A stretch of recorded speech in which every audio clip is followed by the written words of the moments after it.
นี่ครับกดใจผมเลยด้วยครับเดี๋ยวสิเบิ่งจะซื้อได้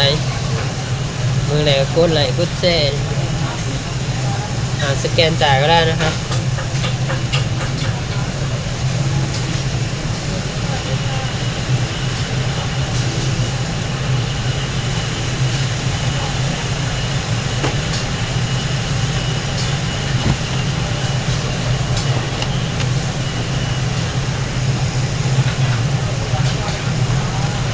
ให้ผมกดไลค์กดแชร์ผม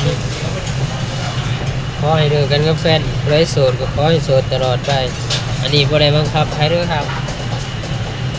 แต่ไผสิกดก็กดไผบ่กดแล้วก็ได้